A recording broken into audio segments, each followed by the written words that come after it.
Welcome to Africa channel. Don't forget to like the video and subscribe to help us.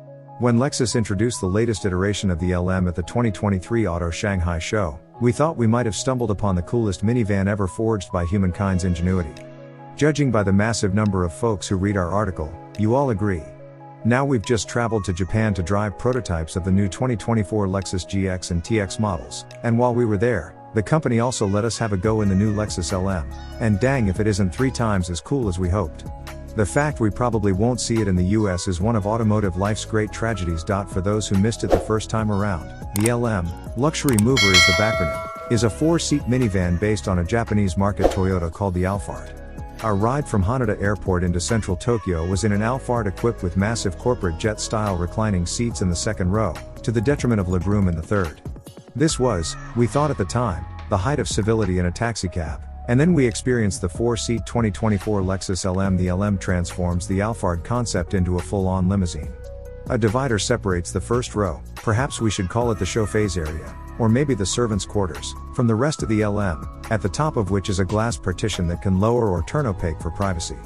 Below the divider is a massive 48-inch LCD split screen stretching pillar to pillar, wide enough that it can be split for each passenger to watch their own content. The screens can be fed from a mobile device, allowing movies and Zoom calls. Below the screen, and well out of reach of the fully reclined occupant's toes, are 2 small storage compartments and a cooler suitable for champagne. A sticker on the backside of the fridge door appears to tell us it's not suitable for beef or fish. Go figure. It rained on us in Tokyo, so we were pleased to find umbrellas mounted behind the side doors, outside the cabin, naturally, so one need not soil the interior. The deep pile carpet is so thick that supplicants can genuflect without scuffing their knees. The rear seats, only 2, mind you, none of that third row nonsense here, are massive power recliners with elevating leg rests and tray tables that fold away in the armrest. In its own literature, Lexus refers to these seats as thrones, and that's not far off.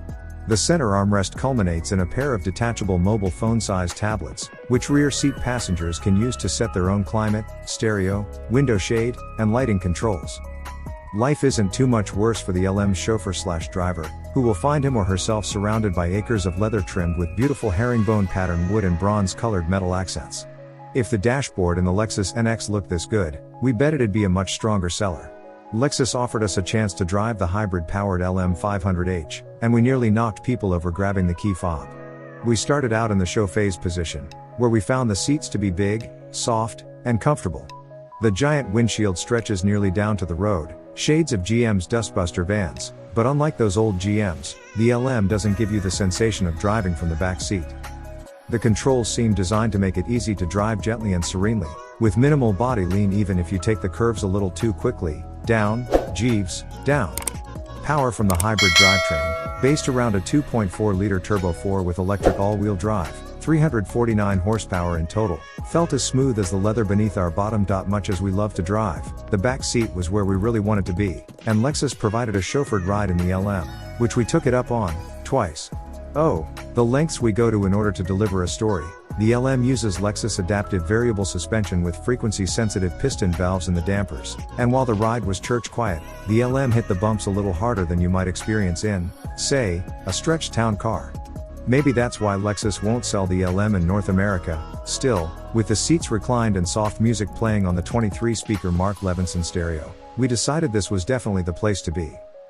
How much for all this luxuriant goodness?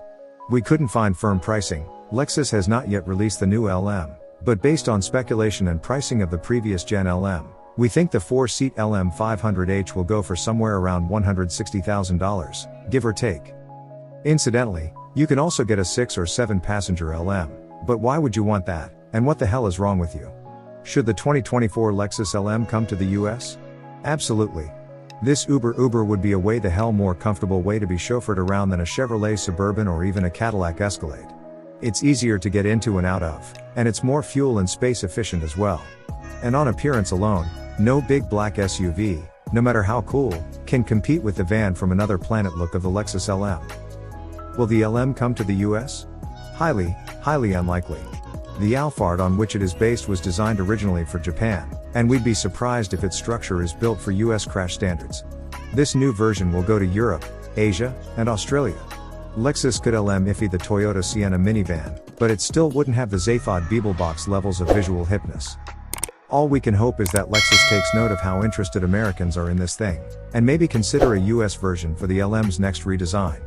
Minivans are starting to become cool again, and there's no question the 2024 Lexus LM is absolutely the coolest. We have come to the end of the video. Don't forget to like the video and subscribe to our channel to help us.